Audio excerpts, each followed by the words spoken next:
Greetings, beautiful souls. Welcome to the House of Healing.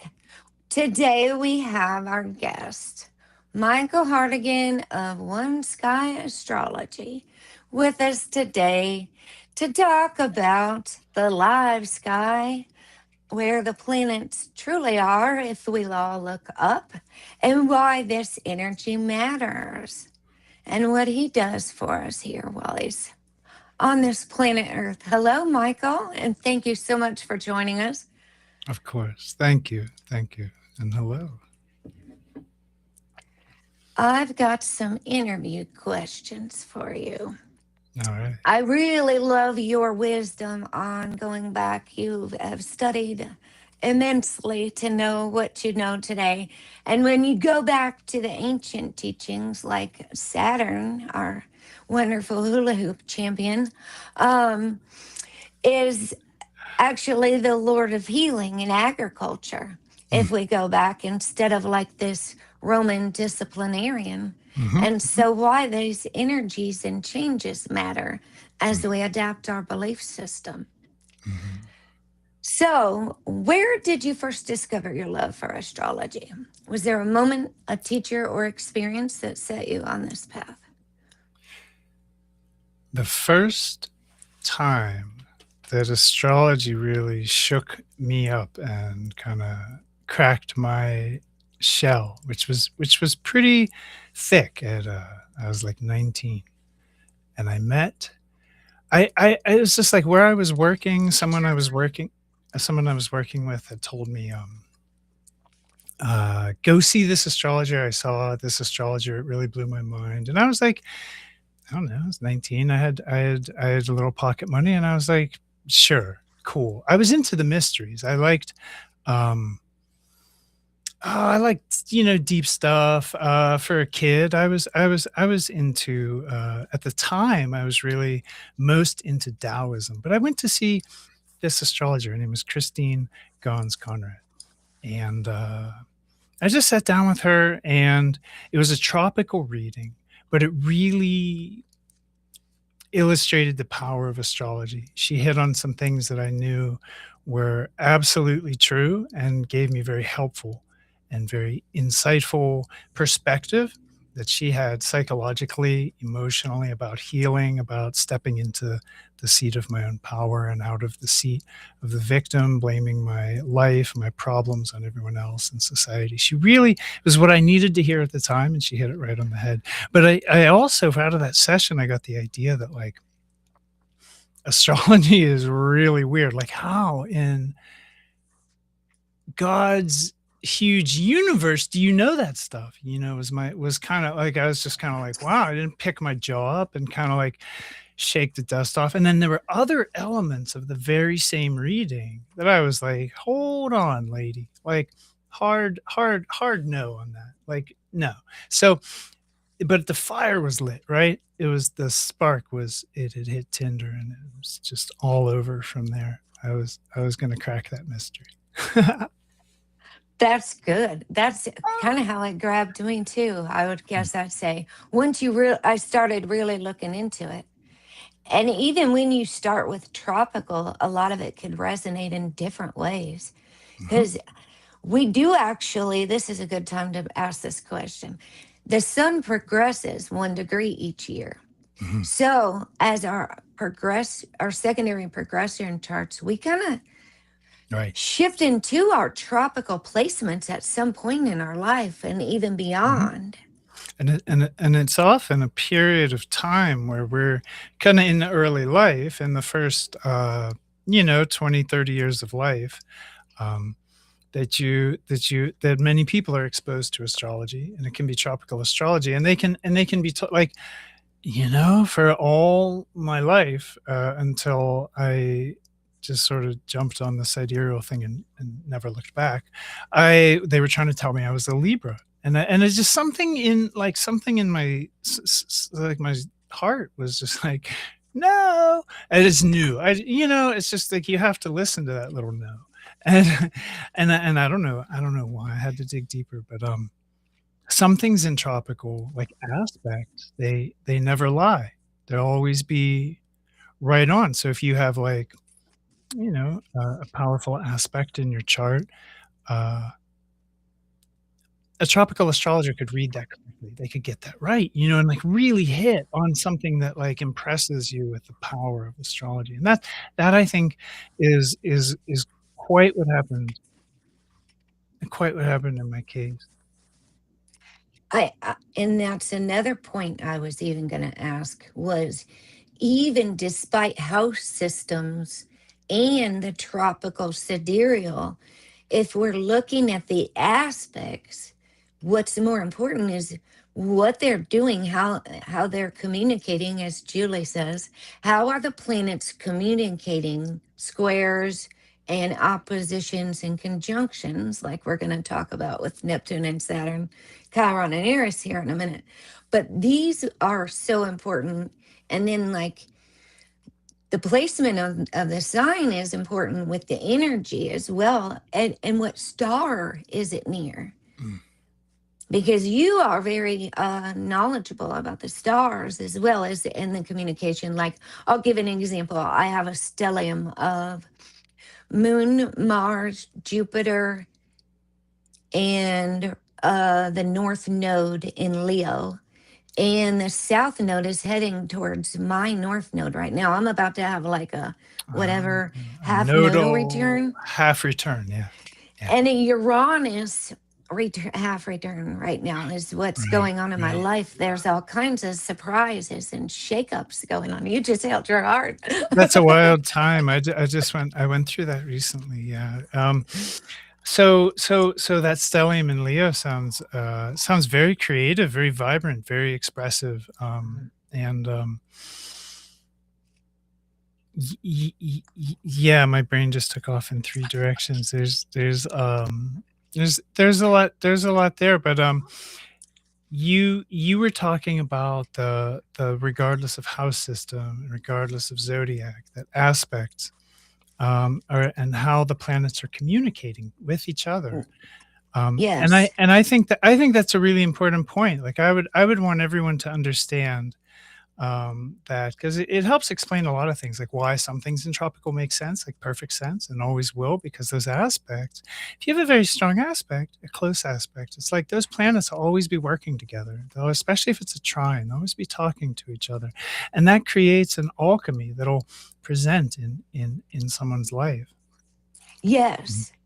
Where I was going with that is Yeah. was my stelliums like right next to Regulus. So like when we put where a point is at a star, how much does this amplify something in our chart? Like if we're really looking at deeply at our charts and want to know the wisdom of the stars, what do these, how important do you think that is for the stars? Like because you're very knowledgeable about the stars.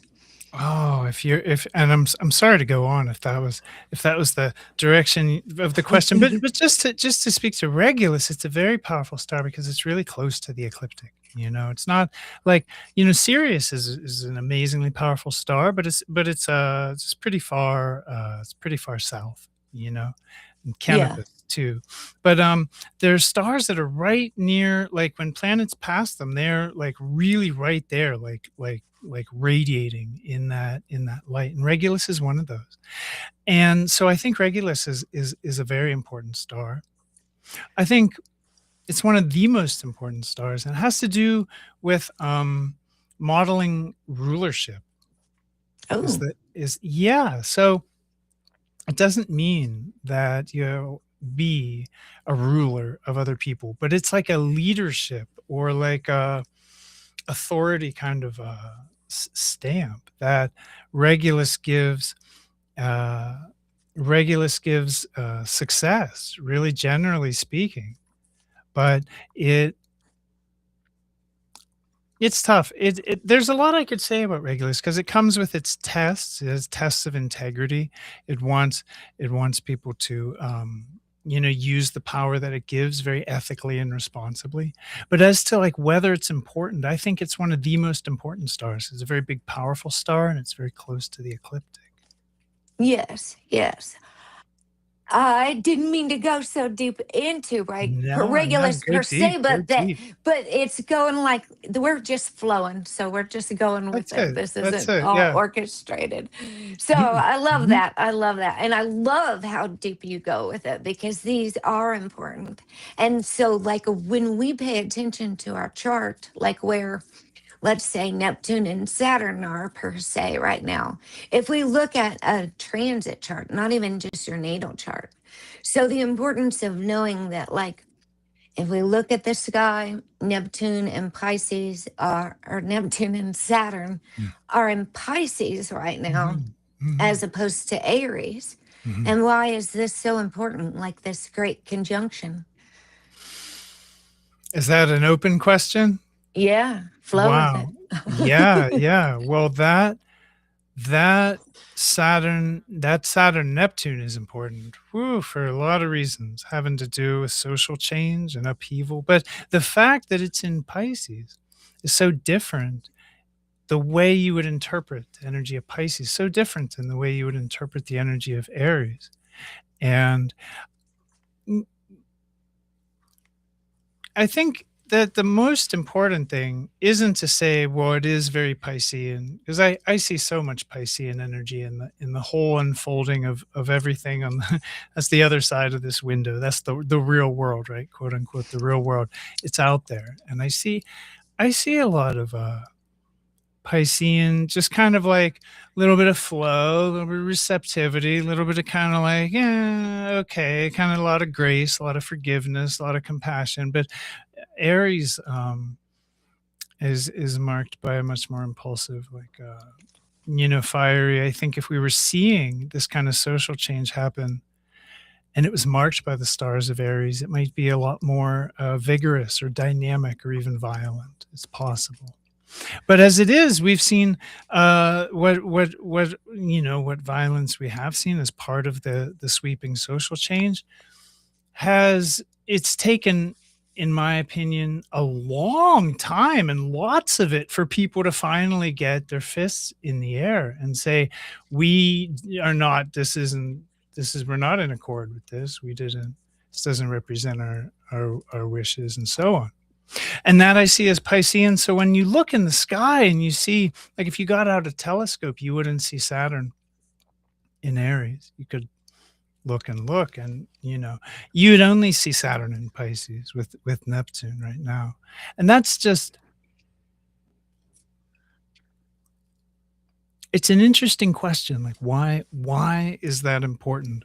I think i think there's like this really really core truth that like it's important because it's real, like because we're talking about what's real and that our words line up with how reality is like that goes right to integrity, that goes right to personal power, like goes right to just the impeccability of our persons, right? And impeccability is very important to maintaining personal power, like keeping things nice and good and right. It keeps certain power going. So why are we interested in how things are? Why don't we just talk about it like, oh, that's Aries? I think um i think that does dilute that subtle twist. I think it dilutes integrity, and I think it erodes personal impeccability. I'll go as far as to say I think the whole wool over people's eyes, the tropical thing, it just it's just another sort of brick in the wall of like fact, this modern movement, this like post-truth world we live in. It's just another encroachment in that direction. So that's why I think it's important. Can I turn the question around? I know I'm your guest, but Yeah, what's yeah. there for you? Like you've obviously made quite an endeavor of this, aligning with it, promoting it. Why is it so important to be aligned with reality? I think integrity and authenticity. And I laughed when you said Aries is like, why can't we just talk about it? Because I'm an Aries sun natal. And Cool. that's pretty much how I am. And I'm kind of excited about this change in the year of the snake. Like we've been through this COVID with Chiron in Pisces, not Aries. Chiron's in Pisces, not Aries. This is another point to make that Mhm. Chiron is now going to leave Pisces soon and enter the sign of Aries, kind of like we're moving into the year of the fire horse. And Mhm, so the mhm. Yeah, yang yeah. energy, and what we're working with authenticity, what we're bringing forth, looking at the real sky, keeping it real. And I'm hoping that like we're going to get more movement. I've been witnessing this Neptune and Pisces, and maybe a lot of illusions and a lot of escapism, Mm, a lot of either we can turn to healing or we could not, mm, drown it out, so to speak. mhm, And so it could be a healing time, but we were all even forced into isolation.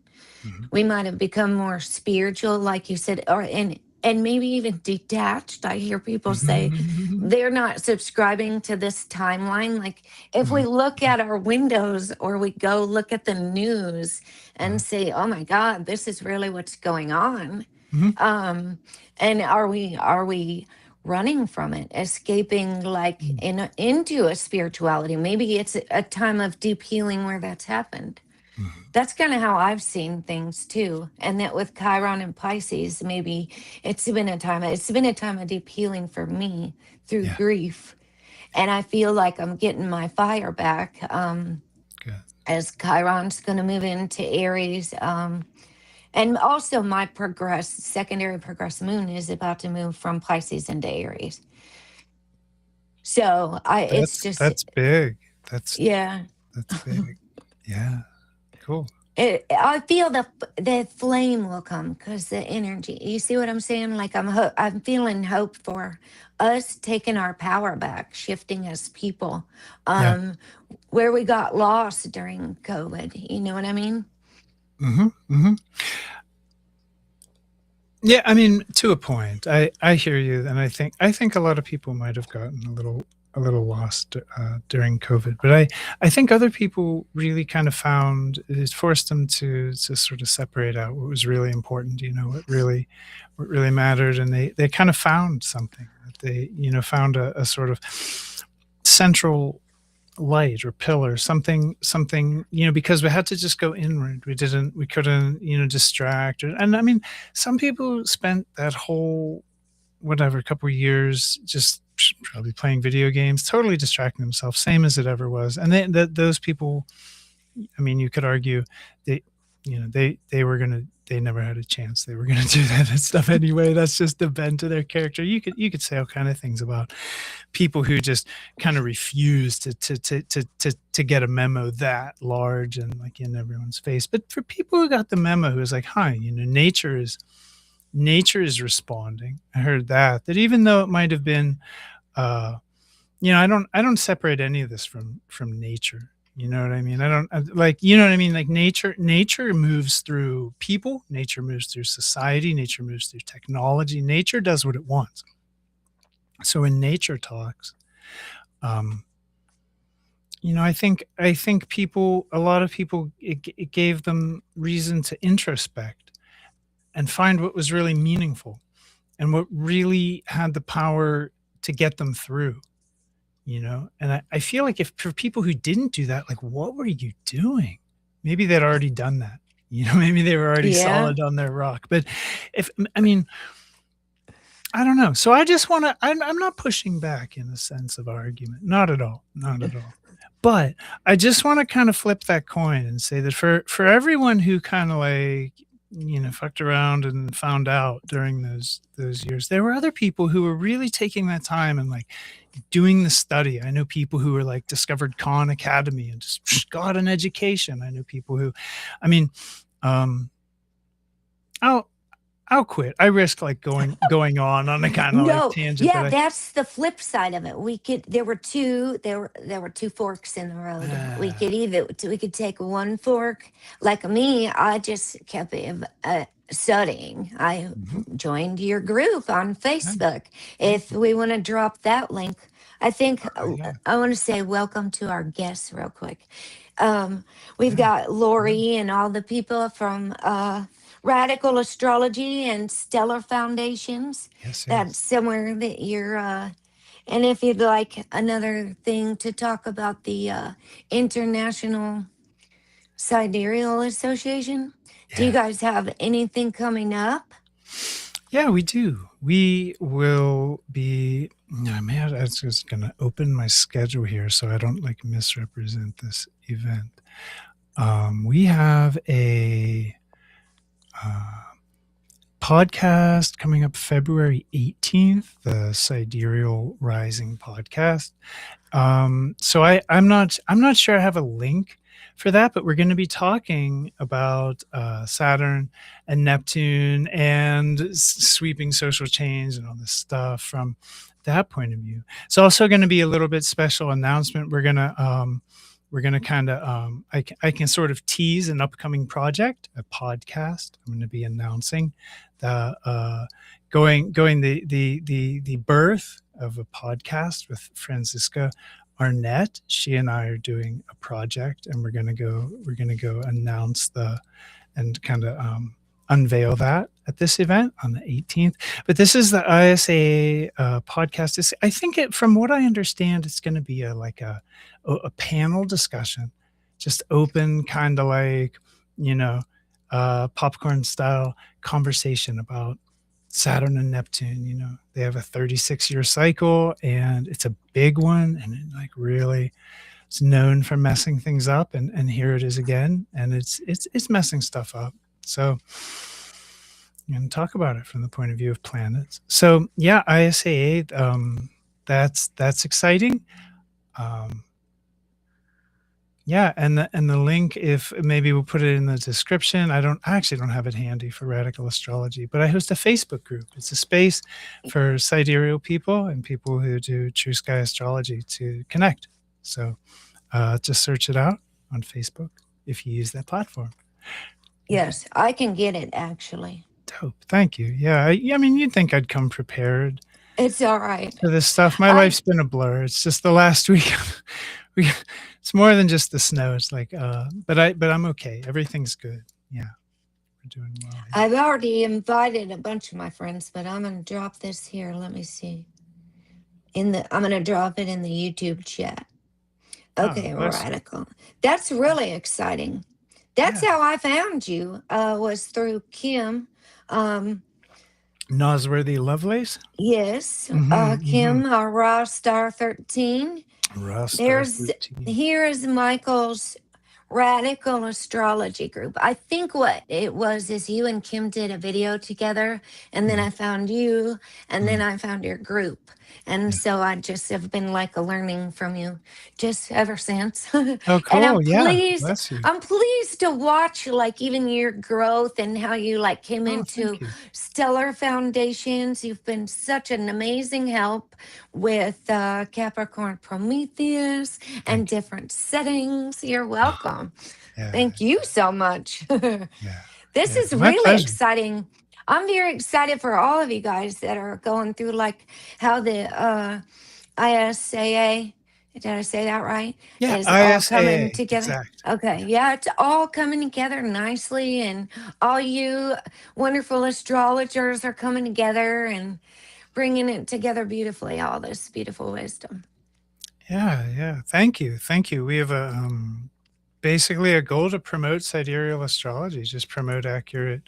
Like astronomically accurate astrology and sidereal astrology of all kinds, not just constellational, but yeah. So it's an easy shared goal to get behind. If anyone out there shares that goal, siderealinternational.org is that website. I know that link, so you can check out ISAA. Heather? Where'd you go?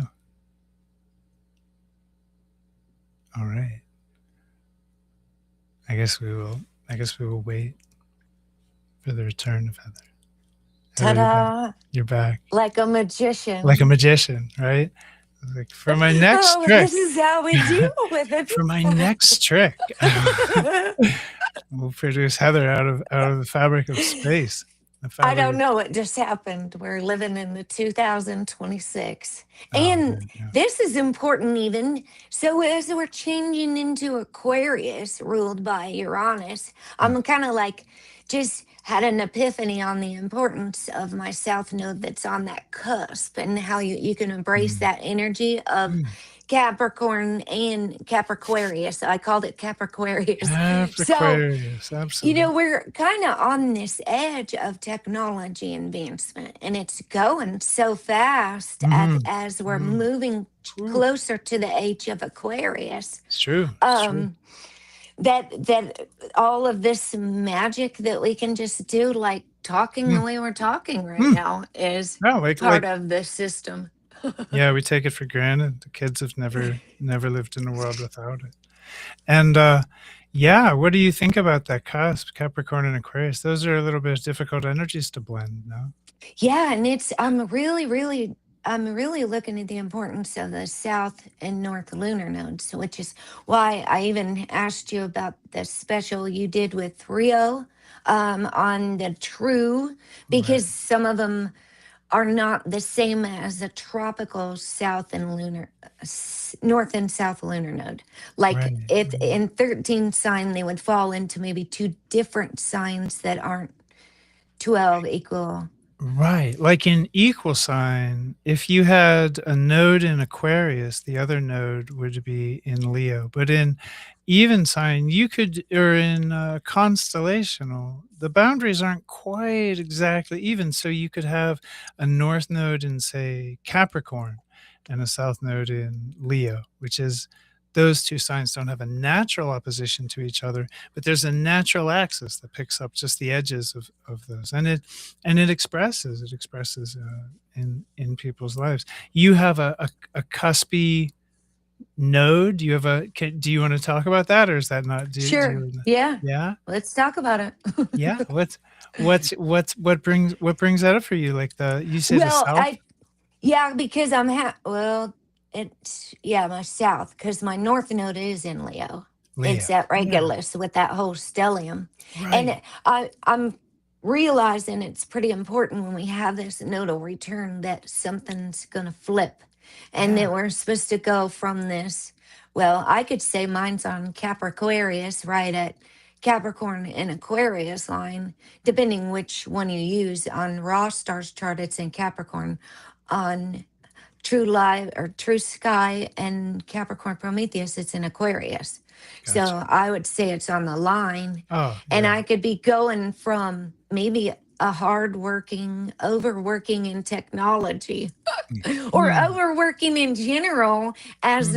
and that's my rising sign Capricorn, that I'm supposed to be pivoting into more creation and art and expression with my Right. moon and Mars in Leo in the north node, all of it all together right there.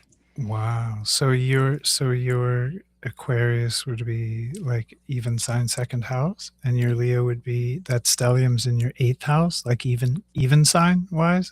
Does that? Yeah, yeah, Yeah, that's exactly. that's powerful.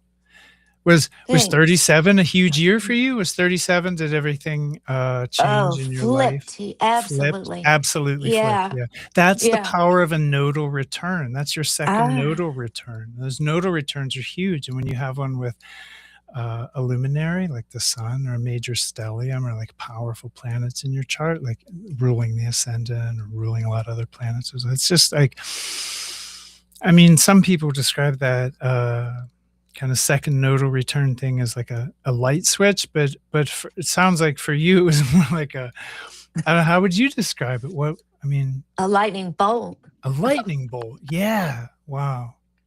Yeah, it was like one.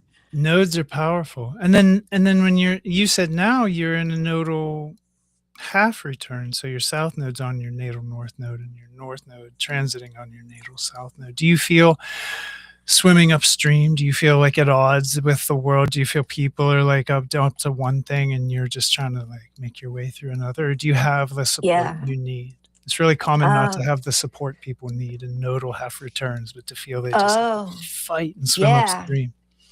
Yeah, I just said that we all need each other, even through this whole experience, because I keep saying we're all walking each other home, like Yeah. through Oh, all the different levels. and home is where the heart is. We're just what Yes, you it know. is. We're I just just got chills. oh yeah, yeah. We are. We're walking each other home. I love that. Yes. So, let's see. Now we have another question because we have a. What do you think the importance of this Saturn Neptune, which is falling like right before we have the eclipse with the new moon? And Yes. you do. I did want to say all of Michael's links are being dropped. We've got like 7 concurrent viewers right now, and we're on Facebook Live. Hi everyone. Yeah. Um, and so I've dropped Michael's links in the chat to Radical Astrology Group if anybody wants to join. Michael is always helpful in answering people's questions as they're new to things. He's a wonderful guide. Um, I've Thank you. also dropped, you're welcome, Michael's on the Nightbot. Nightbot is dropping your link every so many minutes, every 11 minutes and every 13 minutes Okay. to Okay. your website. Oh, cool. Um which is I'm going to ask you next, in your YouTube channel. So Mhm. they can get your YouTube channel there, they can get your website, and if you offer any services, what kind of services do you offer besides your Facebook group? As an astrologer, I do a lot of natal chart readings, a lot of transit readings. I do some astrocartography, which uh, no, I don't get as many requests for that as I do the usual stuff. And then people come to see me. They often have an idea, their own question, or they want to look at a period of time, or they're just looking to get an astrological perspective from a constellation, true sky, kind of like uh, that point of view, and they'll just already have their own request. I get a lot of people who use astrology in their lives because it's like often I think a little bit of a journey to get to the kind of like I don't know. I don't it's gonna sound like I'm a little bit like I feel superior about the kind of astrology I practice, but I do, it's not mainstream. So you get everyone gets exposed like mainstream and you dig around. And if you dig deep enough, you start to notice like, oh, there's some bunch of ways to do this. And if you're really open-minded, you start to go, oh, some people do this totally differently. And once you start studying the history of astrology, it's all over because it all goes back to sidereal. It's like the tropical is just like a recent invention, and everyone's confused, and that's just be a short phase of history, I hope. But all love. But let's because we can always take off on tangents. I want to stay focused to the question, and Okay. I think that's my answer. Okay, so if anybody wants a reading from Michael, his links are there. That's wonderful. And you can join the group. There's a Yeah, whole bunch of people in radical astrology, a whole bunch of astrologers, new and advanced astrologers, seasoned, who have studied for years. And some do tropical. I've even seen some tropical charts in there, and everybody can just get along and see from different perspectives and flow with the energy there. But it's yeah, pretty wonderful. It's a yeah. good place you It's a have. good place. We keep a safe place that's just it's a place to connect on astrology for Hmm. people who do astrology or use astrology or just have an interest or want to see what's there. And I think my favorite thing about the community is that I think it reflects that kind of like the kind of ease and confidence that like reality and maybe only reality can provide. Like we're not. I notice in a lot of astrology groups, people are constantly sort of like, I don't know, they kind of spin their wheels on where it doesn't quite add up, or they like focus overly much on where it does. They romanticize stuff. They go all these different mythological directions, but um, the interesting thing about the real sky is that you know, not not any kind of practice that comes out of using it. That's not the really interesting thing. But the interesting thing is the communication in the community that arises around it. It's like uh, it's almost like wholesome. It's almost like it's so good. It really is. It's Mhm. like it's like it's like a tall glass of water on a hot day, I swear. It's like just the way everyone is like cool and can get along and like and you can ask questions. I've never seen anyone harsh anyone on any question. And it's just like uh it's a safe place to be curious. It's a safe place to be. It's a safe place to be on Facebook, That right? So there's limited safety. We're dealing with we're dealing with like a corporate arm of this chthonic octopus, but at the same time, it does allow everyone a common forum yes, where we can meet and talk yes, with, absolutely. with as long as we don't offend the gods of algorithm.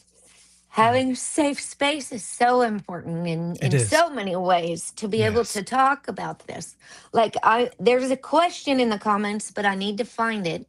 And Mm. before I go to that, I wanted to ask you about the importance of Ophiuchus. Like Ophiuchus at the galactic center Hmm.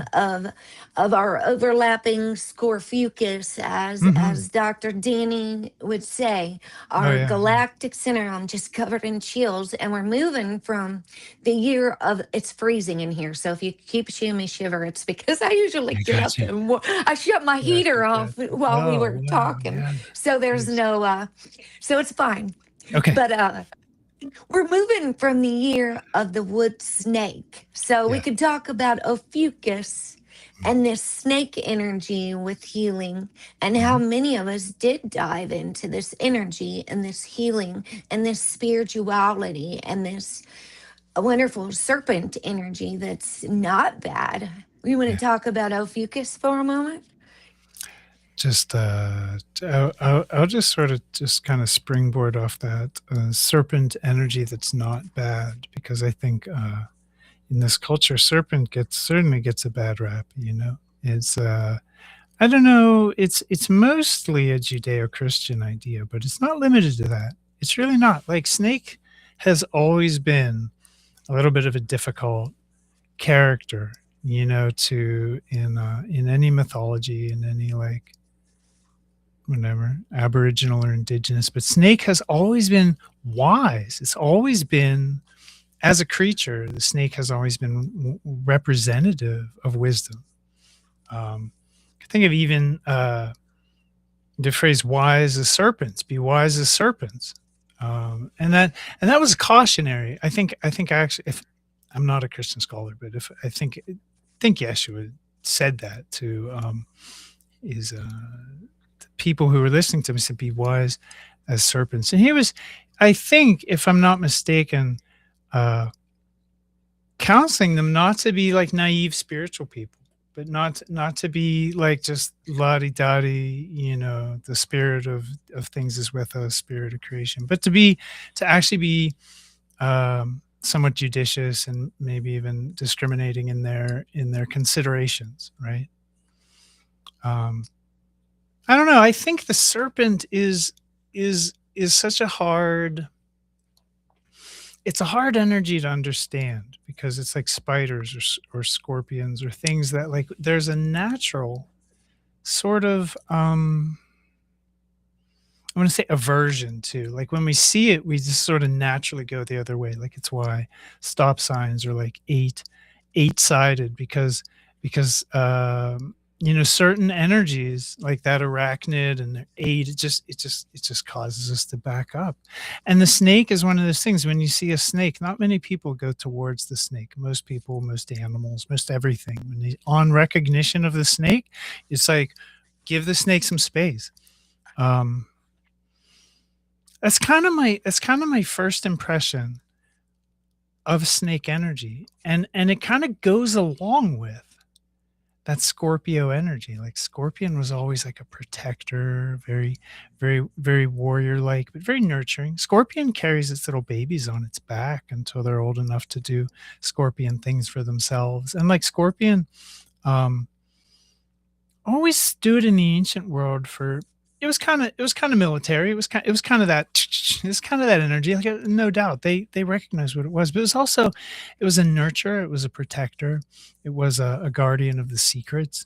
Um, and the snake too, in the same way, I think the best favor that I think modern people can do for ourselves to just develop a healthy relationship with serpent energy is probably step outside the usual thinking about the snake as like sort of like sinister, or I think the snake is clever. I think the snake is a cunning energy. It's a strategic energy. Um, we could talk a lot about like poison and medicine. I think that's been, we've explored that. The poison is the medicine. It's a matter of dosage and intention. It's not, and that goes very broadly to everything. So when we consider a fucus, I think we're thinking about an energy that encourages us to almost like master a dangerous energy, right? Master a potentially venomous energy, and there's a lot of like there's a lot of charge in that, just to think about that, just to think in real life of actually picking up a sizable snake is actually pretty scary for most people. So this whole archetype is like, it's like a very, very strange power. An element of dark power in that it's like it's not, it's the shadow side of things. It's not the side of things we're usually looking at. It's like this is snake energy. It's different. And for that, it's like it's so potentized, which is so perfectly symbolized by the galactic center at the end of it. We just hit this like gravity well of just like, and from it we emerge, right, the phoenix into Sagittarius and so on. But just to riff on the snake, I think the best thing we can do is like not just kind of divorce it from strict associations that we may have through our like spiritual understandings, and just treat it as part of nature, like an archetype. And Yeah. um because this part of the sky is like there's a gravity there, there's a seriousness there, there's like a high road, low road, and it's a dangerous journey. People fail this journey, they fail to make the journey. The people die on the way to that pinnacle that a fucus and the high road represent. And it's quite serious. It's quite dangerous. It's quite charged. It's very dramatic. It's like wow. It like gives life a certain like like caliente kind of like a certain spice, right? So, or at least it's like a je ne sais quoi, like some kind of something. It gives something that's not boring, right? Yeah, It's exactly. sitting opposite of Taurus, where we have like all this kind of stability and comfort. I don't want to call Taurus boring. I don't want to step on anyone's toes, but Scorpio, Fucus, certainly like so very powerful and dramatic. Hmm. Yes, I was looking at this question someone had, which I thought was going to be an astrology question, but it says Sharon, our viewer, my dear sister from Scotland, is here. And she said her head and neck have been so tense. I've Mm, been massaging all day, and she's a Reiki healer. mm, She said, what's the connection to this movement, please, if you connect? So I wonder if there's, do you think as actually mm. the planets and things align in the sky, do you think there's anything that could be going on with that? Let's see, Saturn's in Pisces, and Saturn rules what, like a body part? Pisces is the feet, Mm. but she said her neck. This is a subject and that head. I have to cheat on this Oh, subject. yeah. I have to I'm gonna call in my cheat sheet and That's go to my fine. thanks. I'm gonna go to my I'm gonna go to my I wasn't ready for that either. I thought it no, was going to no, be an that's okay. astrology question. No, that's okay. That's okay. What I want to say, I'm not good with the physiology, but let me see what's associated. Taurus is neck, throat, lower jaw, ears, like Oh, jugular, yes, Taurus, thyroid, Taurus. Taurus is the energy. So the what's throat happening in chakra. Taurus right now? We have Uranus close to the Hmm. Pleiades, and Uranus is near the degree of dwarf planet Sedna. There could be well first of all, without needing to like precisely astrologize any of this, I just want to say that there's a lot of stress, just incredible amounts of stress that go along with these outer planet configurations. Like the last time we saw anything like this, and we have through history, we've seen lots of this. Um, and it almost always correlates with like really radical social upheaval and change.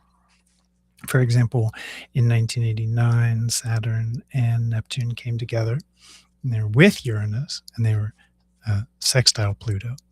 And so this triple conjunction, sextile Pluto, in 89, that was a famous year for revolution, widely considered the year the Cold War ended.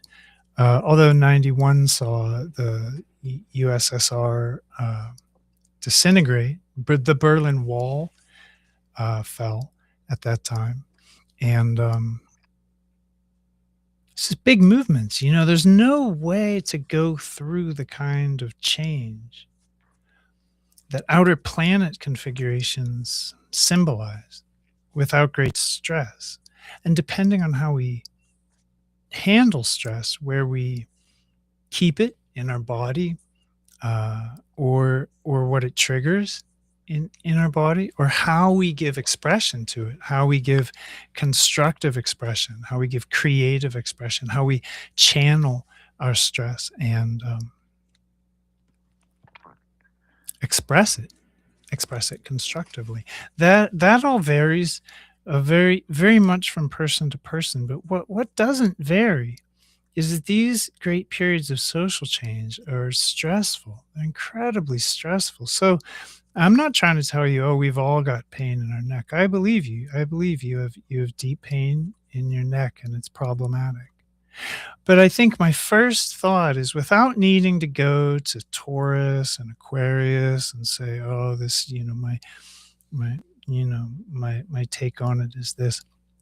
I just want to encourage you to like um and everyone listening, regardless of where you keep your stress and how you process it, just be good to yourself right now, because change is stressful. Yeah, Yes. there's no big social corner we're going to turn, and everything sideways right now. Everything is sideways. Robots are smarter than people. um, you know, we've got the trampling of constitutional rights in the United States. It's just the world is flirting with danger. So Hmm. that's that's my first thought. Now, Uranus is an actor in all that, and if you have placements in Taurus near the Pleiades that Uranus is activating, is hitting on, you may have a really personal response to this. And Uranus can manifest as like body electricity, like stress, like uh, yeah, and also the kind of like tension and sort of release of it. Sometimes Uranus acts as a kind of like, it'll shake tension off somewhat spasmodically. So if any of that fits, like we're really throwing a lot of spaghetti at the wall to see what's going to stick here. But if any of that sticks, it maybe it could be directly related to Uranus and Taurus. Um, That's a good first place to check for sure. I'll leave that there. Yeah, I don't think I have a lot more to offer on that. I wish you well. I think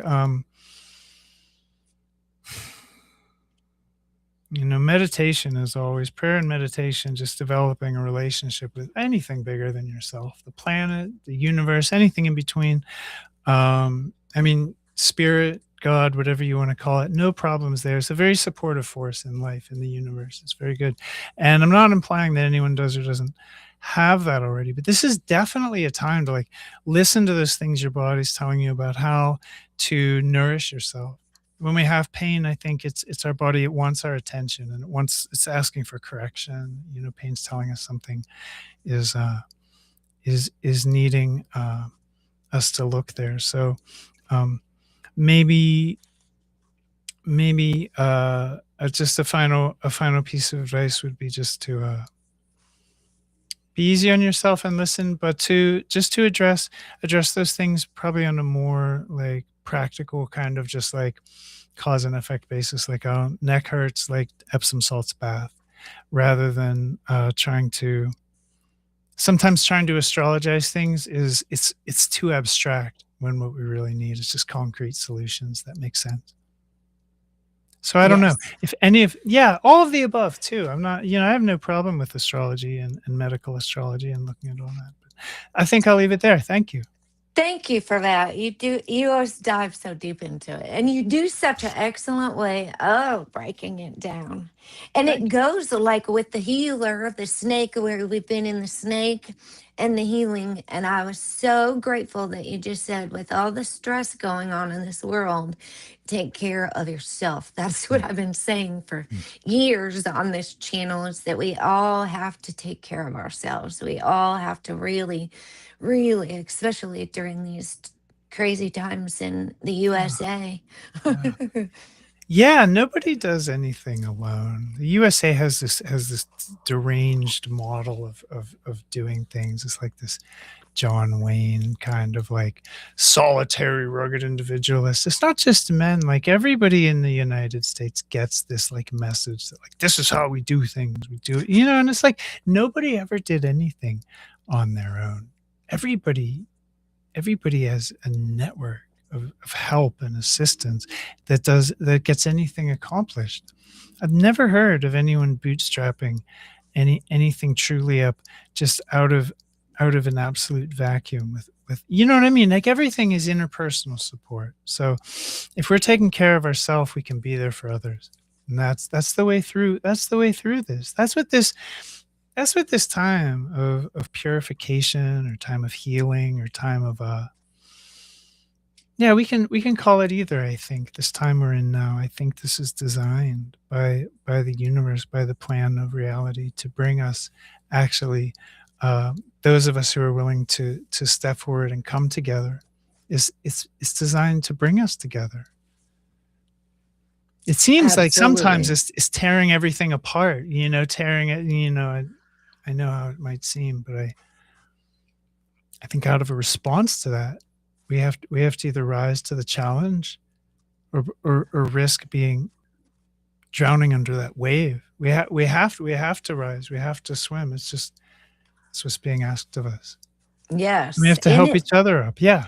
absolutely brings us all together. That's really like we're numerologically, whatever that Mhm. word is. In numerology, we're in the year of one, and like that's after ending a year of nine completion. And so we're going from the year of the snake into the horse, which is more like a fire energy. First house in the 12 sign is Mm. Aries. And so that's like a pivot of new beginnings, and it's totally bringing us all together um in a magical way. Yeah. Yeah, it is. It's profound. The people who only see the people who only see the problems and I'm not a problem denier. That's not what's going on here. But there's people who focus on that, and they it can be very disempowering to put your energy and your focus on all this harm. But when there's a certain point of pendular swing, I think even for people who really have like a fixation on that stuff where you have to retreat. It gets to be too much for you, and you have to go find what nourishes me, what people support me, who can I mean, what is meaningful at this stage in the game, you know? Yeah. Do you have anything that you want to share? Any burning desires or things you want to talk about? You want to talk about the eclipse? I don't want to keep you too much longer after an hour. Like, Oh, I okay. think well, it Cool. depends how Cool. long you want to flow. If you want to flow for longer on an astro jam, I just usually think that people would like to go 1 hour. And Yeah, so, an hour is a good length. On this eclipse, I'll only say it's gonna be a north node eclipse in, the constellation Aquarius, so I think that mm, to the idea of stress and change and, Aquarius being like a real, you know, kinda hallmark of change, those stars kind of radiate change and infuse everything with great. What goes into Aquarius usually comes out looking somewhat different than it went in because it's a Aquarius is a sign of radical change at times. And so a north node eclipse in Aquarius is likely to signify taking off in a new direction. And my only thought on this is rather than let that define you and feel dragged, like, oh, we're off in a new direction. Psh, great. You know, it's probably not going to be a good one. This will get worse before it gets better. Like, and honestly, I'd co-sign all that. I'm not even talking like in like sarcastic, fully sarcastic ways, but instead of letting it define you, take it in your hand and say, well, I'll take off in a new direction. Like, this is my life. How will this affect me? How can I, what new direction would I like to take off in if I knew that the energies now were a springboard to do exactly that? So don't, in other words, like, I mean, the world is always going to do what the world does. It gets worse, it gets better. It's just, I mean, so much of that is so far out of everyone's hands. But in looking at these patterns, the real question is where is where is my agency? Where is my power? Where's my connection to the bigger reality? You know, what am I open to letting flow through me? Um, it's a little bit philosophical, a little bit abstract, but I just want to remind people that even as sideways as everything has already gone, and the idea that these outer planet transits are going to last a year or two more, and we're in like a deep phase of WTF, like deep in it. Um, this is always as this is it's this always between you and God. It's always between you and the universe, the spirit of the universe. There's none all this, the rest is details. It's just how you navigate the details. That's between you and the universe. And if we keep it there, we'll all be able to take the high road, and we'll all be able to show up for each other, and we'll all be able to see each other on the other side of whatever this yes, we will. I love that. I love the philosophical with it. So that's is. really good. Cool, cool. So we are at an hour now. So I think I asked everything like questions as far as aspects, like the way the planets communicate is very, very important, like this conjunction.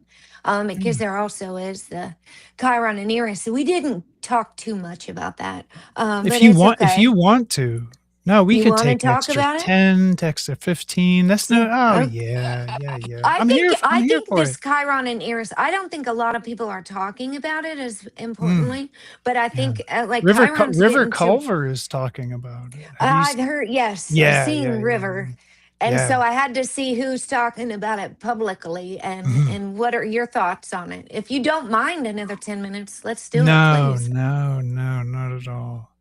My Eris and Chiron coming together in Pisces is something that I think is an invitation for all of us to look into where we've been hurt without re-traumatizing ourselves, but instead to look from our point of view now, right? Chiron makes the journey of the healer, um, which starts with being wounded. We have to become interested in how do I fix this, and as we become proficient in this, we gain a skill, and having a skill set of healing, we can then heal others, become a healer. This is like the Chiron journey, the three-phase journey, the early wound that sets us on the trajectory to reclaim ourselves, to heal, and then that journey to heal, and then having that sort of, yeah, to be a healer to others. And Eris is so hard to understand. Eris is the part of us that we do not want to look at. I don't care who you are or how dark or edgy or who you think you are. It doesn't matter out there. I think Eris is more than you think she is when you first approach.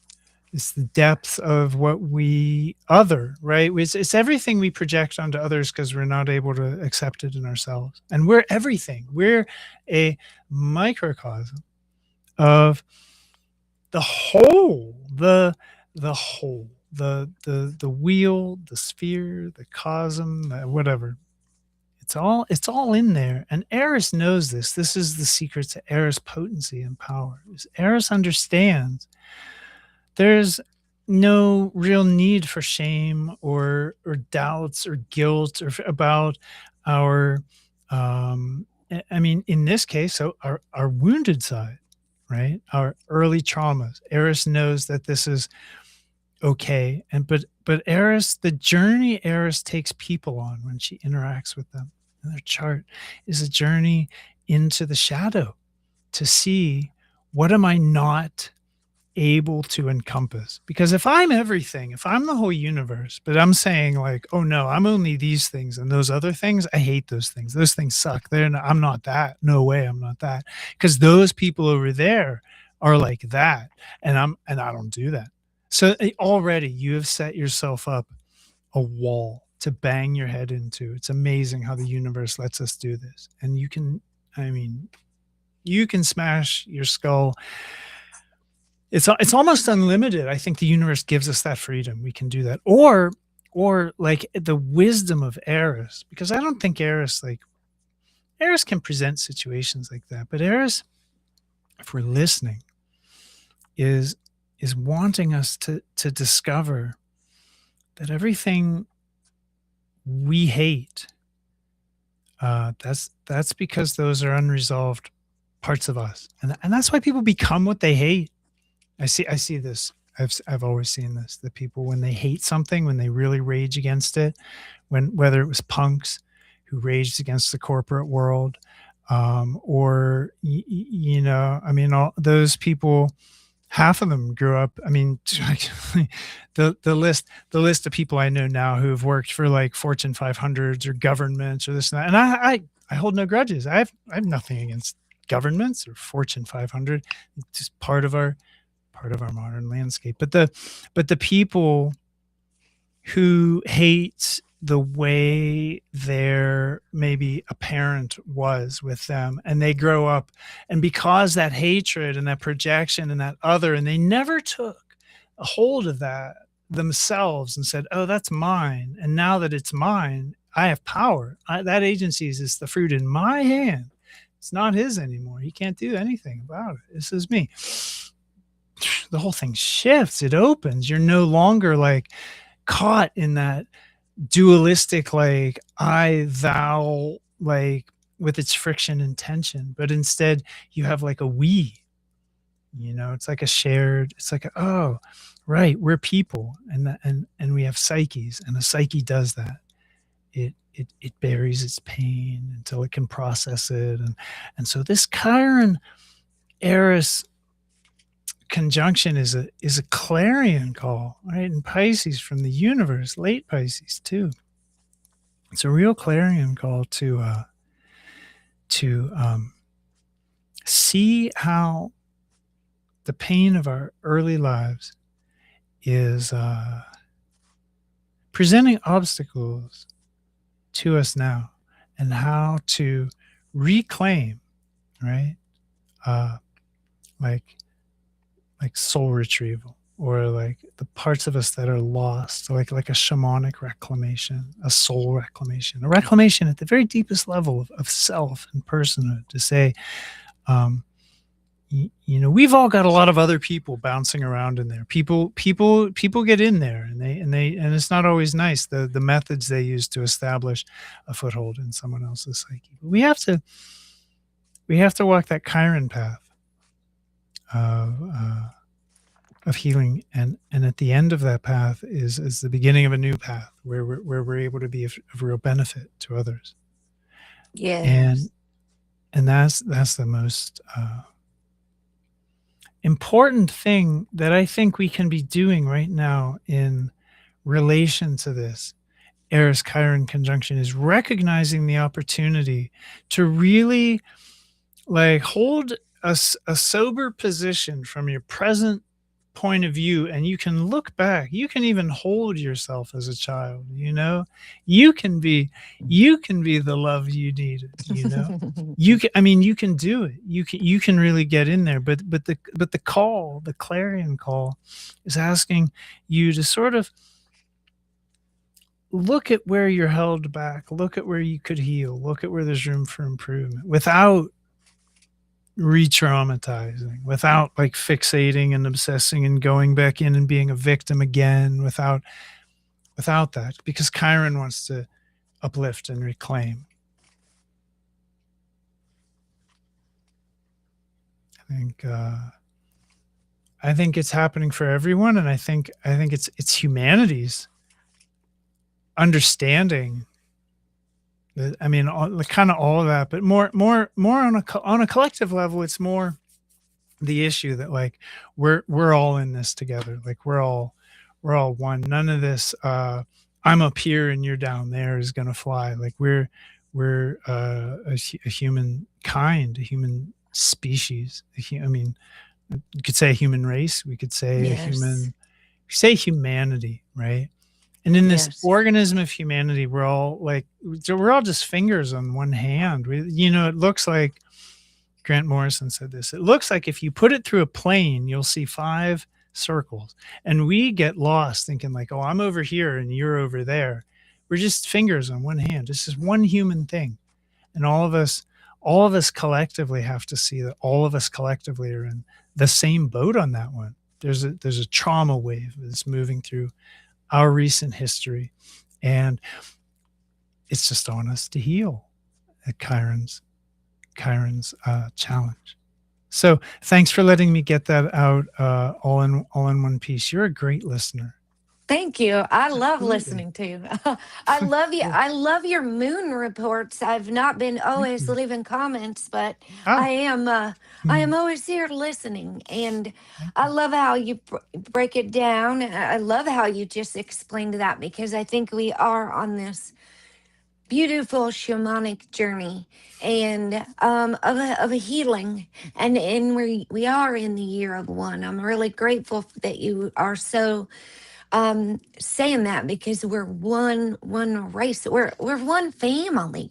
Like, Yeah, really, family. we're Thank not you. even like, I'm just covered in chills saying that. Like, we're Oh we're all man, family all over the world, it and is. It's watching true. this fighting over Hmm. anything is just utter nonsense, when we're all losing if we're destroying each other over anything. Like, love, it comes down to just, we're family, and that's really um I think I think beautiful. I think that's the lesson that so many people are here to learn.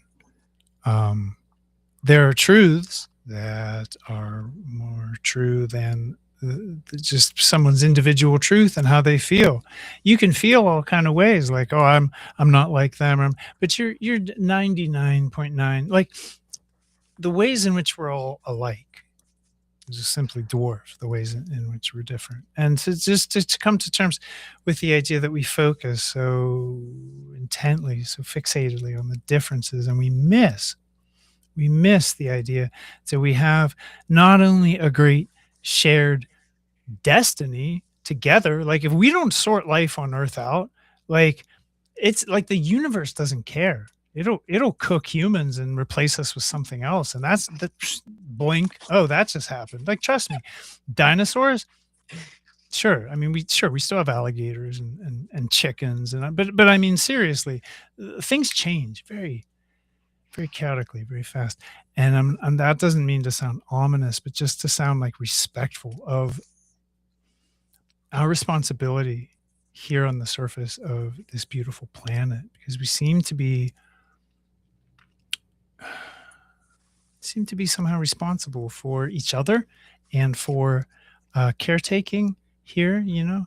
Um, and until we get that sorted out, I think there's a whole galaxy and even a cosmos out there that isn't even going to take us seriously. We don't have a seat at the table because we're too busy fighting among ourselves. We're not, you know, the Galactic Council's like, yeah, Earth, those hicks, you know, like we're like we're like the ratchet bastard child of the Milky Way, and you know what I mean.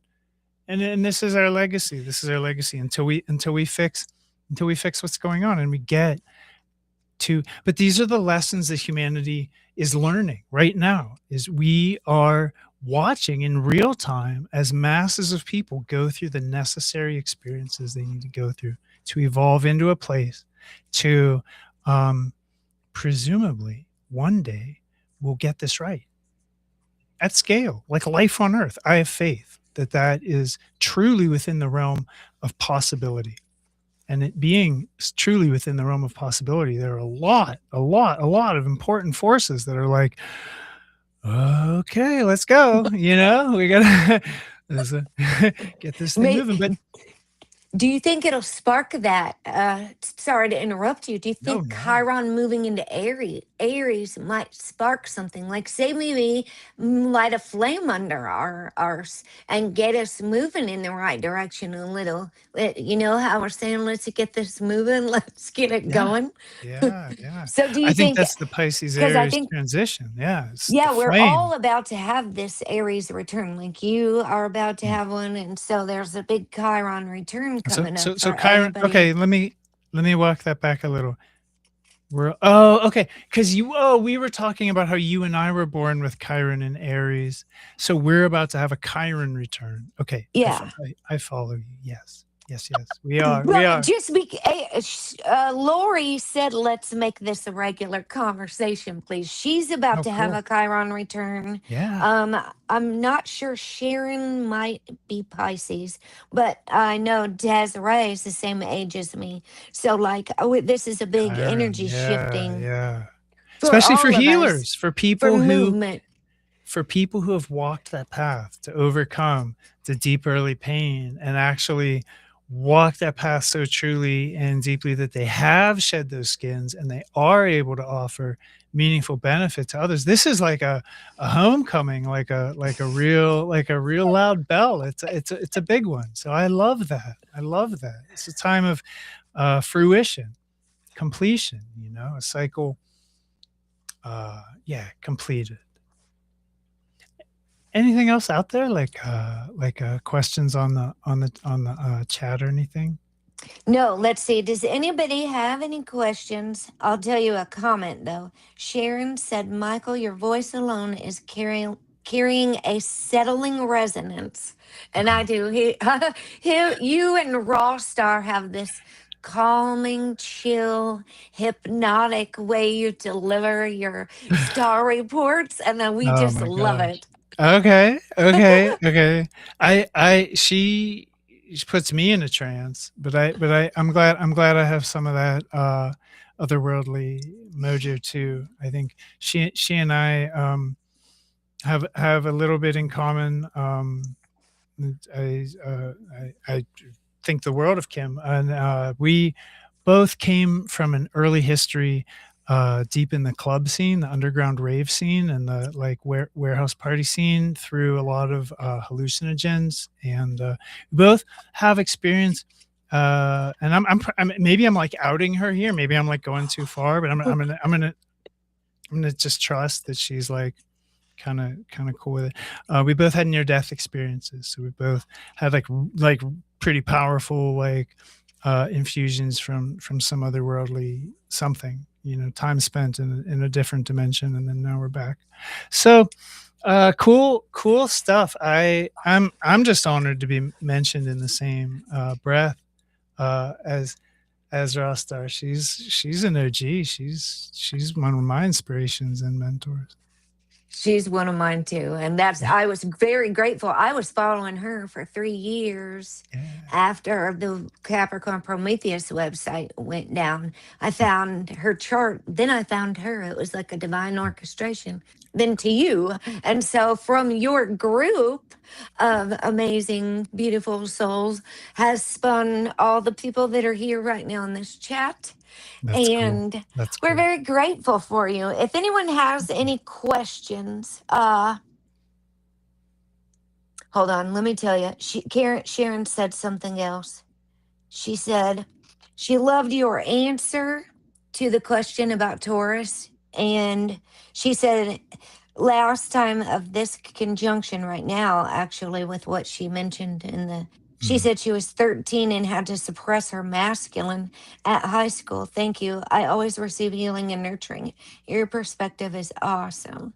Thank you. Wow. No, that's wonderful that you can, because we have to take this role to heal ourselves. I can't, just dispense. I can't just move my jaw and make my mouth hole heal. It's but for people who can have that insight and who have familiarity with the inner landscape and have done some of their work, in a way, I think you can help people who are actively helping themselves. You can help them. You can support them. You can, but if someone isn't like able or willing and they're just not doing it on their own, you can't.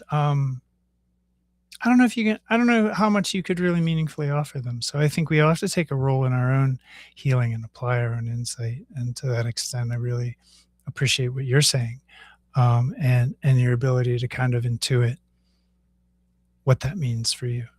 Yeah, and thank you for the kind words. I'm glad to be uh, glad to be such a presence in the world.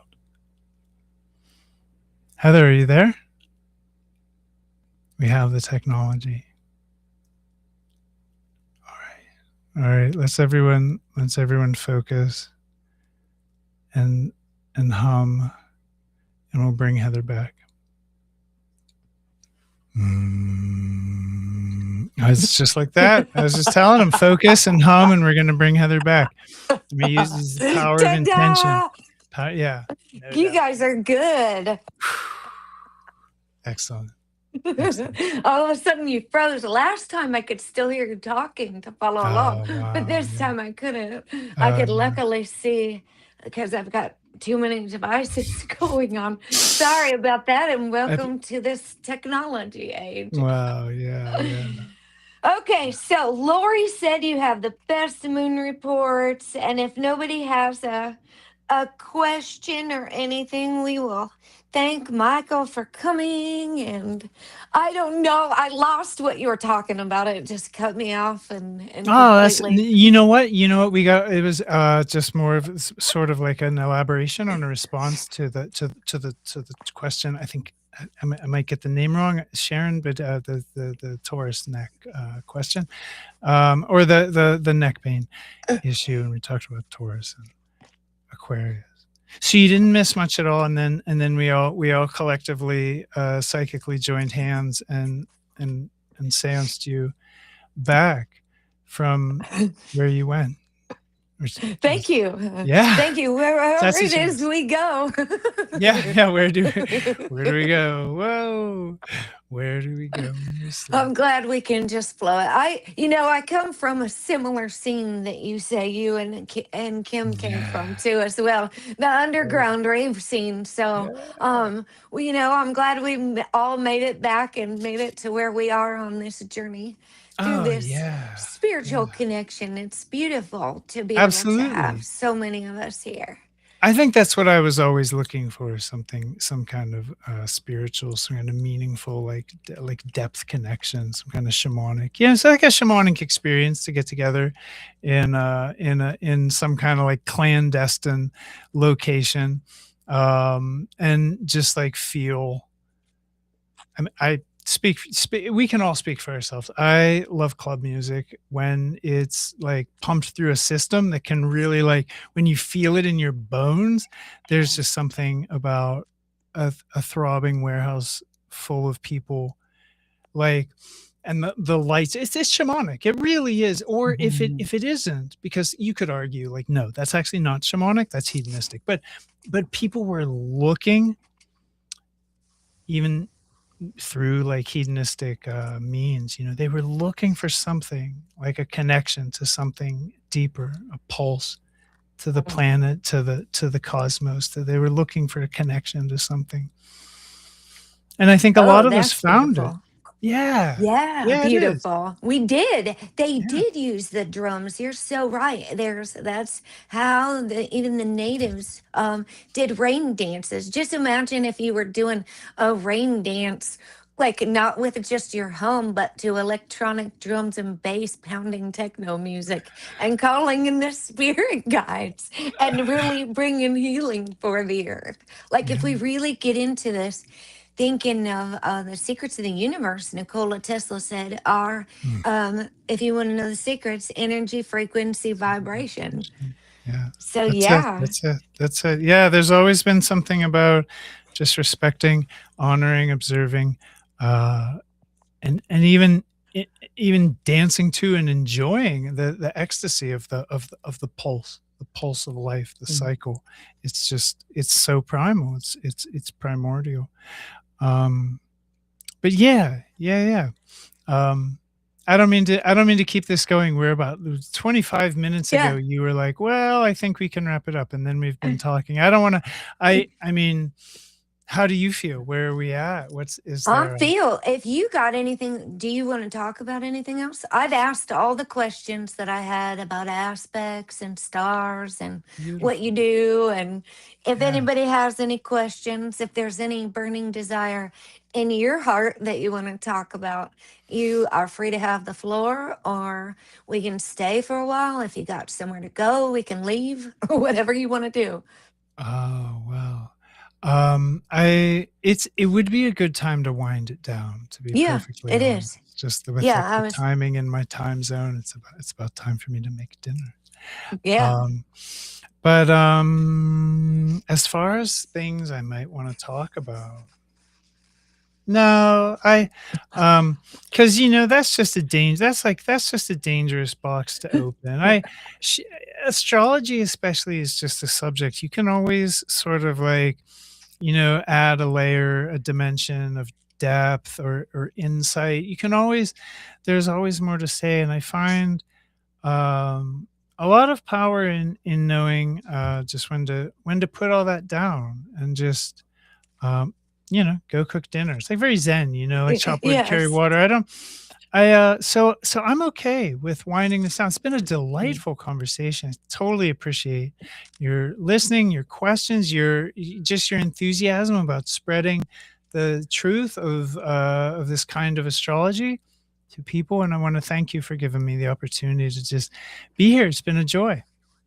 Well, I thank you so much. It has been a joy. We should meet up again. I love your round tables when you all get together, when you had Verone and you. I'd love you guys to put Raw Star in there. If you guys could put Raw Star with you and Maria and Julie, and even Dr. Danny and River, and like if it was like this big, and Abby, Yeah. that would be awesome. Yeah, it So, sounds like an event. yeah. Sounds like a veritable party already. Yeah, cool. Yeah. So, So we thank you and we will let you get back to your dinner and your life. And so if anybody wants to join, Michael's links are in the comment section. They're also in the description box below. And I'll put the Radical Astrology group one in there as well. no, thank you. And you Yeah. guys can subscribe to his channel, come join the group, and meet some like minds. Yeah. And until next time, I thank you for being here so much, Michael. Oh, yeah. My pleasure. Thank you, everybody. Bye bye.